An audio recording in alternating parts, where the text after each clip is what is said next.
وجہ سے، ناراض نہ ہونا تمہاری وجہ سے۔ ہمارے بچوں نے بھی داڑھی کی مخالفت کر دی،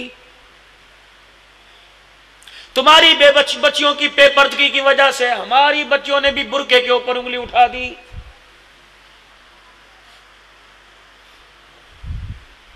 ابو جی کچھ برقع پہننا، میری بیٹی خود میرے سامنے کڑ گئی۔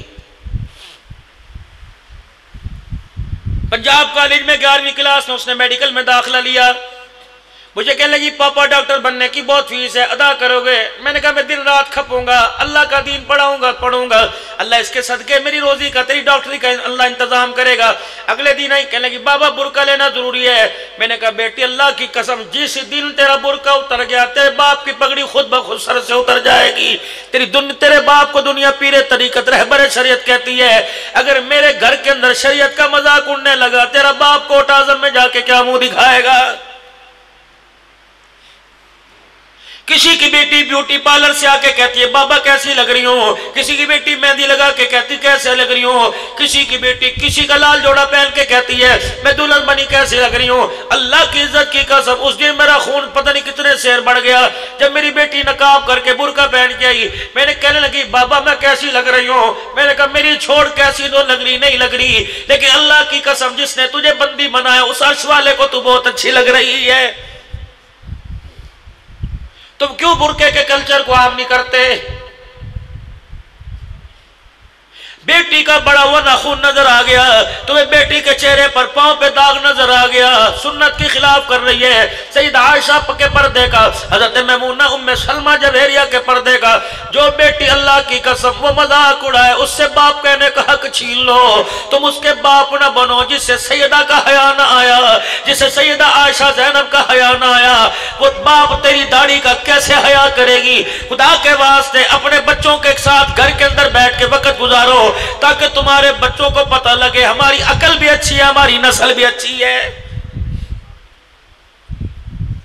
جب تیری میری بیٹی تانا دے کے کہے گی ابو جی آپ بھائی کے ساتھ دکان پہ جا کے کیوں نہیں بیٹھتے، ہر وقت آپ چوک میں بیٹھ کے تاش کھیل رکھتے ہو، تو اللہ کی قسم بچی کی تربیت کرنے کا تیرا منہ میرا منہ باقی نہیں رہ جاتا ہے۔ جہاں بیٹھیں گے بھائی کے گلے کرنے شروع کر دیں گے، جہاں بیٹھیں گے رشتہ داروں کے گلے شروع کر دیں گے۔ اور تیرے چاچے نے پتا نہیں میرے ساتھ تیرے ساتھ کیا، تیرا خون ہے، آج ناراض ہے کل راضی ہو جائے گا، اس کے اندر اگلی نسل کو شامل نہ کر۔ رب کعبہ کی قسم ہے اگر اگلی نسل کے دل کے اندر ویر آ گیا تجھے بھائی کا چہرہ دیکھنے کی اجازت نہیں دے گی۔ اگر اگلی نسل کی سرائی کے اندر اس کے سینے کے اندر تو نے گند بھر دیا، یہ اگلی نسل ایسی تیار ہو رہی ہے یہود و نصارہ کی لابی میں، یہ ایسی تیار ہو رہی ہے تجھے باپ اور ماں کا جنازہ پڑھنے کی اجازت نہیں دے گی۔ بیٹی خدا بھلا کرے تمہارے دادے کا، وہ بڑے کو سب کچھ دے گیا مجھے کچھ نہ دے کے گیا، تجھے ضرورت کیا ہے اپنی بیٹی کو بتانے کی، تجھے ضرورت کیا ہے بیٹے کو بتانے کی؟ اللہ اکبر، بیٹی تیرا باپ تیرا دادا جو تھا بڑا سیانا تھا، بڑا غصے والا تھا، اس کے آگے بولنے کوئی نہیں، اس نے بڑے کو سب کچھ دے دیا، اسے میری غریبی کا خیال نہ آیا۔ اللہ کی عزت کی قسم یہ گند اپنے بچے کے سینے میں نہ بھر، یہ دادے کی قبر تو دور کی بات ہے کل تیری قبر کے اوپر بھی آنا چھوڑ دے گا۔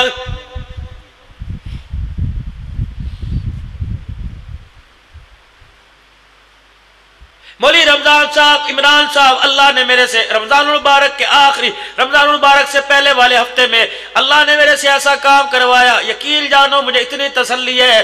میں نے کہا عبداللہ تیری خطابت تیرے کام آوے نہ آوے لیکن یہ عمل قیامت کے دن ضرور کام آئے گا۔ اللہ اکبر، میرے عزیزوں میں قرآن خوانی میں گیا، 3 بھائیوں کی اماں مر چکی تھی، میں وہاں سال ثواب کے پروگرام میں گیا، کسی نے میرے کان میں کہہ دیا مولوی صاحب 30 سال ہو گئے تینوں بھائیوں نے آپس میں بول کے نہیں دیکھا۔ اللہ اکبر، میں نے کہا میرے ویرو عبد المجید ایک نام تھا، دوسرے کا عبدالحمید، تیسرے کا نام نہیں آتا۔ اللہ کی قسم تبلیغ میں وقت لگا تھا، دینی مدارس کی خدمت کرتے تھے، لیکن انا پرستی زمین کے تنازع پر ناراض ہو گئے۔ کیوں نہ کہنا مولوی صاحب تبلیغ والوں کو برا کہہ کے گیا، ضروری نہیں کہ تبلیغ والوں میں یہ بات ہو، حدیث والوں کے اندر بھی ہو سکتی ہے، قرآن والوں کے، کیونکہ اس وقت مزاج ایسا چل رہا ہے۔